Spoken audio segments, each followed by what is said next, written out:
8 मार्च को अंतर्राष्ट्रीय महिला दिन मनाया जाता है। इस उपलक्ष्य में सभी महिलाओं का जिक्र करना तो मुश्किल है, परंतु कुछ प्रतिभावान भारतीय महिलाओं की जानकारी हम आने वाले कुछ वीडियोज़ में देखेंगे। हमारे भारत देश में अनेक प्रतिभावान महिलाएं थी, है और आगे भी होंगी। पुरुष प्रधान संस्कृति में भी इस बात को हमें स्वीकार करना ही होगा कि प्राचीन काल से लेकर आज तक हर क्षेत्र में महिलाएं अग्रसर है। भारतीय संस्कृति में क्या खूब कहा है कि यत्र नार्यस्तु पूज्यन्ते रमन्ते तत्र देवताः, अर्थात जहाँ नारी की पूजा की जाती है, उसका सम्मान किया जाता है, वहाँ देवताओं का वास होता है। उनमें से एक है आदरणीय लता मंगेशकर। चलिए आज हम उन्हीं के बारे में कुछ जानने की कोशिश करते हैं। आज जान लेंगे लता मंगेशकर की ऐसी बातें, ऐसे किस्से जिनमें से कुछ हम जानते हैं, कुछ से अनभिज्ञ है। लता मंगेशकर एक ऐसी आवाज़ जिसके लिए लोग देश में ही नहीं विदेश में भी कायल है। उनके करोड़ों प्रशंसक लता दीदी को माँ सरस्वती का अवतार मानते हैं। दीदी ने प्रमुखतः हिंदी, मराठी, बंगाली भाषा के साथ साथ अन्य 36 से ज़्यादा भाषाओं में गीत गाए हैं, जो अपने आप में एक कीर्तिमान है। लता जी का जन्म 28 सितंबर 1929 को मध्य प्रदेश के इंदौर में हुआ। लता जी के पिता का नाम पंडित दीनानाथ मंगेशकर और माँ का नाम शेवंती था। पिताजी मराठी संगीतकार, शास्त्रीय गायक और थिएटर एक्टर थे, जबकि माँ गुजराती थी। पंडित दीनानाथ जी का उपनाम असल में हार्डीकर था, परंतु वह गोवा के मंगेशी में रहते थे, इसलिए हार्डीकर उपनाम को बदलकर उन्होंने मंगेशकर यह उपनाम अपनाया। लता जी का नाम जन्म के समय हेमा रखा गया था, लेकिन पिता ने बाद में उसे बदलकर लता रख दिया। लता दीदी के बाद मीना, आशा, उषा और हृदयनाथ जी का जन्म हुआ। एक दिन लता जी अपनी छोटी बहन आशा को भी स्कूल में ले गई। टीचर ने आशा को कक्षा में बैठने की अनुमति नहीं दी, इसलिए लता जी गुस्सा हो गई और घर चली गई और फिर कभी स्कूल में नहीं गई। घर में गीत संगीत का माहौल सदा बना रहता था। पंडित दीनानाथ जी ने लता जी को उम्र के 5वें साल से ही संगीत पढ़ाना शुरू कर दिया था। उम्र के 13वें साल में लता जी के पिता की मौत हो गई और पूरे परिवार की जिम्मेदारी उनके सिर पर आ गई। नवयुग चित्रपट कंपनी के मालिक मास्टर विनायक और मंगेशकर परिवार के नज़दीकी लोगों ने लता का करियर गायिका और अभिनेत्री के रूप में संवारने में मदद की। लता जी को अभिनेत्री बनने में कोई रस नहीं था, परंतु पैसों की तंगी के कारण उन्होंने कुछ हिंदी और मराठी चित्रपटों में काम करना आरंभ कर दिया। 1942 में उन्होंने मराठी चित्रपट मंगळागौर, 1943 में माझे बाळ, 1944 में गजाभाऊ, 1945 में बड़ी माँ और 1946 में जीवन यात्रा में छोटी मोटी भूमिकाएं अदा की। 1942 में सदाशिवराव नेवरेकर जी ने एक मराठी फिल्म में गाने का अवसर दिया, परंतु फाइनल कट में उसे हटा दिया गया। 1942 में ही रिलीज हुई पहली मंगळागौर चित्रपट में लता जी की आवाज़ सुनने को मिली। 1943 में मराठी चित्रपट गजाभाऊ में लता दीदी ने हिंदी गाना माता एक सपूत की दुनिया बदल दे तू गाया था। 1945 में मुंबई शिफ्ट होने के बाद दीदी का करियर आकार लेने लगा। भिंडी बाजार घराने के उस्ताद अमन अली खान से उन्होंने भारतीय शास्त्रीय संगीत सीखना शुरू किया। 1945 में बड़ी महफिल में गाए हुए भजन माता तेरे चरणों में और 1946 में रिलीज हुई आपकी सेवा में चित्रपट में गाया हुआ पा लागू कर जोरी, इस गीत ने लोगों का ध्यान लता की ओर खींचा। वसंत देसाई और गुलाम हैदर जैसे संगीतकारों के संपर्क में आकर लता जी का करियर निखरने लगा। हैदर साहब ने दिग्गज निर्माता शशधर मुखर्जी से लता की सिफारिश की, जो उस समय मतलब 1948 में शहीद फिल्म बना रहे थे, लेकिन उन्होंने लता जी की आवाज़ बहुत पतली है यह कहकर इनकार कर दिया। हैदर साहब जो लता जी की प्रतिभा को जान चुके थे, इतने भड़क गए कि उन्होंने कहा, देखना आने वाले दिनों में लता जी इतनी छा जाएगी कि सारे निर्माता निर्देशक लता के चरणों में गिरकर लता से अपनी फिल्मों में गाने की मिन्नतें करेंगे। 1948 में मजबूर चित्रपट में हैदर जी ने दिल मेरा तोड़ा मुझे कहीं का न छोड़ा यह गीत गवाया। यही गीत लता जी का पहला हिट गीत माना जाता है। लता जी के अनुसार गुलाम हैदर जी सही मायने में उनके गॉडफादर थे। लता जी जब पार्श्व गायन में अपना करियर बना रही थी, तब नूरजहां शमशाद बेगम का बोलबाला था। इनसे प्रभावित होकर लता जी भी वैसा ही गाती थी, लेकिन उनकी समझ में आया कि यदि उन्हें आगे बढ़ना है तो अपनी विशेष शैली निर्माण करनी होगी, और उन्होंने सबसे पहले हिंदी और उर्दू के शुद्ध उच्चारण सीखे। 1949 में रिलीज हुई फिल्म महल में खेमराज प्रकाश ने लता जी से आएगा आने वाला गीत गवाया, जो सुपर हिट हुआ। यह गीत लता जी के बेहतरीन गानों में से एक माना जाता है और आज भी सुना जाता है। इस गीत की कामयाबी के बाद लता जी ने मुड़कर नहीं देखा। 1950 से 1970 तक का दौर भारतीय फिल्म संगीत के लिए बेहतरीन माना जाता है।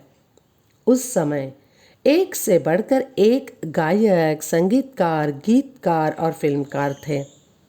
अनिल बिस्वा, शंकर जयकिशन, सचिन देव बर्मन, नौशाद, हुस्नलाल, भगत राम, सी रामचंद्र, सलील चौधरी, सज्जाद हुसैन, वसंत देसाई, मदन मोहन, खयाम, कल्याण जी आनंद जी, लक्ष्मीकांत प्यारेलाल, राहुल देव बर्मन, इनके जैसे नामी संगीतकार मधुर धुनों का निर्माण कर रहे थे, और लता मंगेशकर सभी की पहली पसंद थी।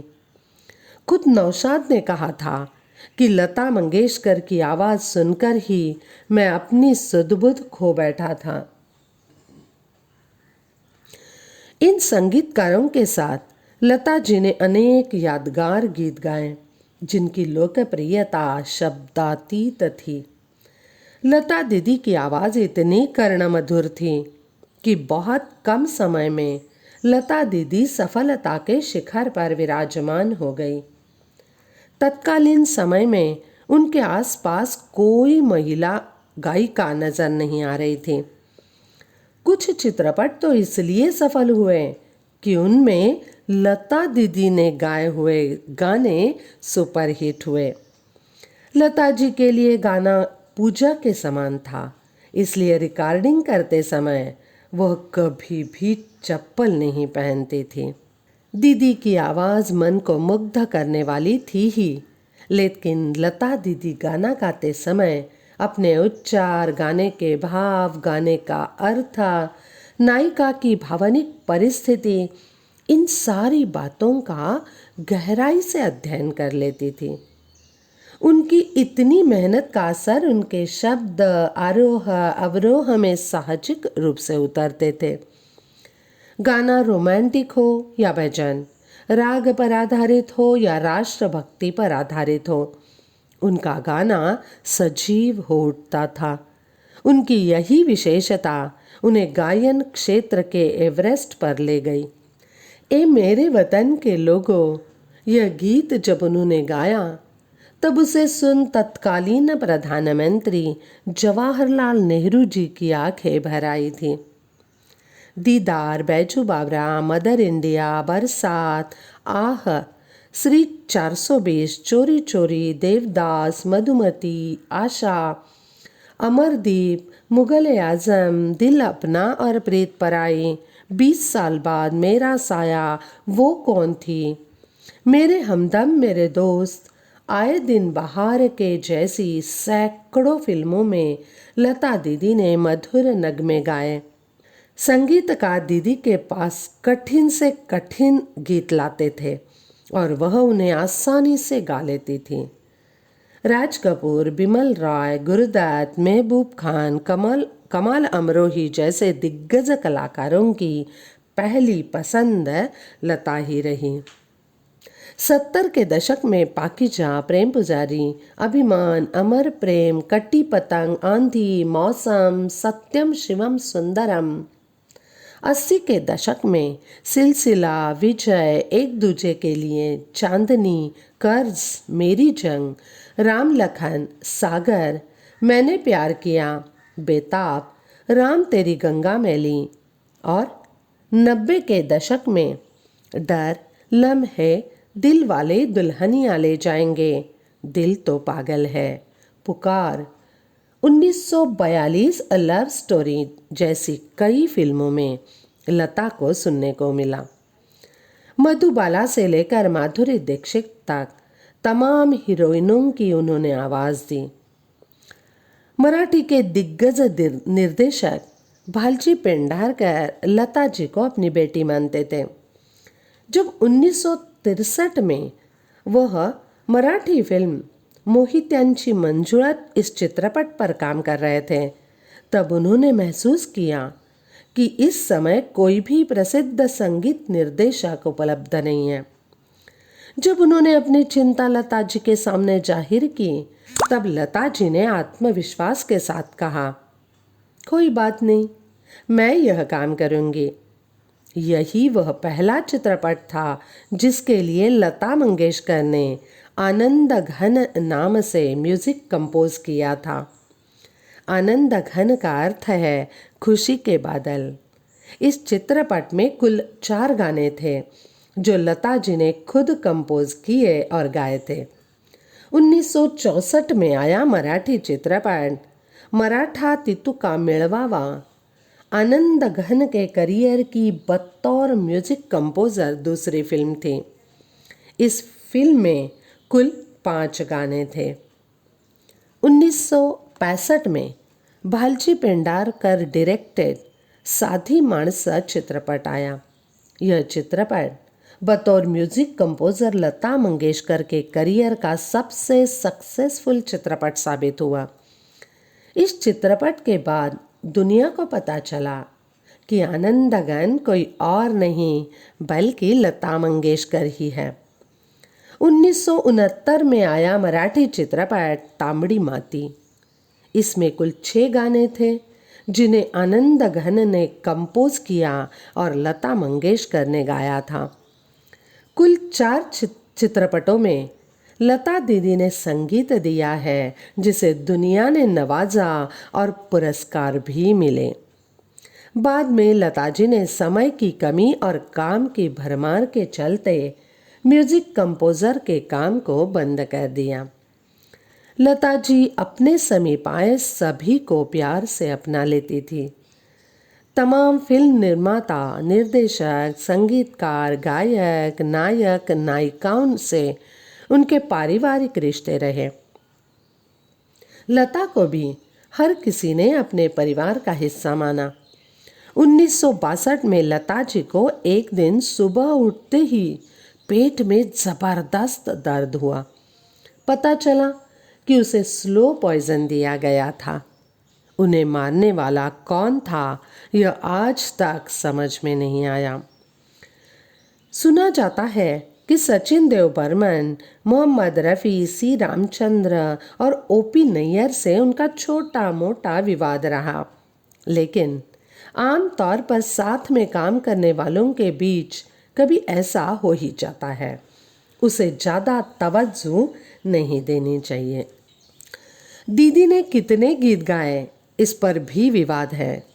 खुद लता जी भी नहीं जानती कि उसने कितने गीत गाए, क्योंकि उनके पास भी पूरा रिकॉर्ड नहीं है। 25,000 कहना गलत होगा, परंतु खुद लता जी ने हरीश अभिमानी को जो एक इंटरव्यू दिया था, उसके अनुसार उन्होंने 8,226 गाने गाए हैं। पुरुष गायकों में मोहम्मद रफ़ी के साथ लता जी ने सर्वाधिक 440 गाने गाए हैं। लता मंगेशकर को ढेरों पुरस्कार और सम्मान मिले। 1970 के बाद उन्होंने फिल्मफेयर को कह दिया कि अब वह सर्वश्रेष्ठ गायिका का पुरस्कार नहीं लेंगी।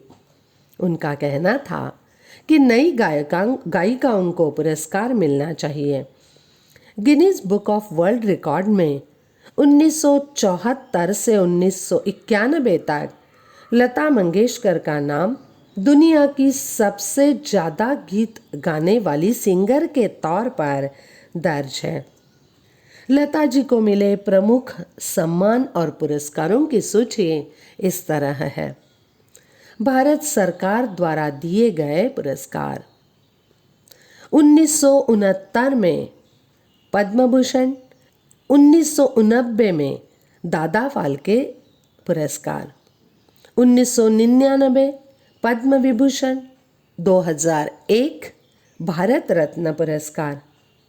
राष्ट्रीय फिल्म पुरस्कार: 1972 में परी फिल्म के लिए सर्वश्रेष्ठ महिला पार्श्व गायिका पुरस्कार, 1974 में कोरा कागज फिल्म के गीतों के लिए सर्वश्रेष्ठ महिला पार्श्व गायिका, 1990 लेकिन फिल्म के गीतों के लिए सर्वश्रेष्ठ महिला पार्श्व गायिका का पुरस्कार।